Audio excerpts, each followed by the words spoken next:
All right, today I'm going to show you how to change the cabin air filter for your vehicle. It is actually an air filter for the air inside the vehicle. Most people don't even know that their car has one. It actually should be checked at least a couple times a year, maybe when you change the oil, and then change regularly, and you'll see why, because I didn't know about it and mine is atrocious. So I'm going to show you how to do it. I have a Grand Cherokee. This may work for your vehicle as well. Many of them, the filter is behind the glove box, but to know for sure, just go onto YouTube and search for cabin air filter change and your type of vehicle, and I guarantee you there will be a video on there to guide you through. But I'm going to show you because mine's going to be like many of your vehicles.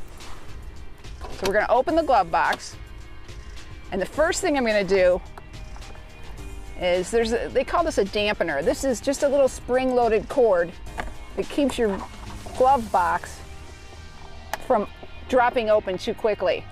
When you release that, don't let it go. Don't just let it fly because it's on a spring and it'll get sucked back into the dashboard. So let it go slowly and you'll be all right there. Each side I have to release a little plastic piece just by pushing in. There we go. And once you have that loose, the door to your glove box will just come off. The hinges are open, so that'll just come off, and we're going to set it right down there. You don't have to do this next step, but I found that it made it easier. There's actually a little shelf in here, and if you just pull that out, it gives you a little more room to work.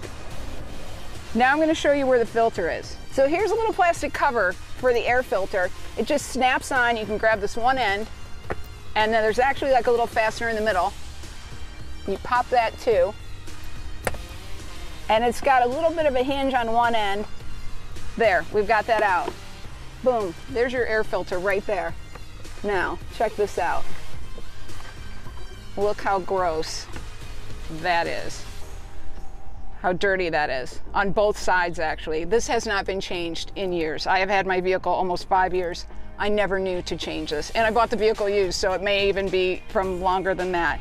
So if you're somebody that has respiratory problems or allergies, for sure you want to be changing this because this will help you tremendously to get all this gunk out of there. And once I changed it, I noticed that the airflow out of my vents was so much better because it didn't have to come through all that dirt to get into the vehicle. Now I'll put in the new one. So here's my filter. It's pretty simple. It slides right in. It tells you how to put it in, install with this side visible, with these arrows down. All you do, slide it in. It's kind of flexible, so if you have to wiggle it a little bit to put it in, mine went in very easily.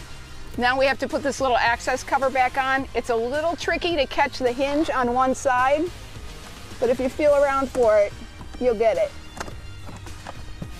Once you have it caught on the hinge, then you just snap it back into place and you put it all back together. I'm going to put my little shelf back in. You can see all the little access holes for it and just pop it right back in. Then you just hang your door back on the hinges. Kind of have to wiggle it in. And then before you close it up, you want to get that little dampener cord and make sure you reconnect that to the side of the glove box. It's not critical. You don't really even need it, but it does make your glove box open better. And from that point, you just give it a firm push so the other tabs engage. Boom, done. That's changing your cabin air filter on Jill of All Trades.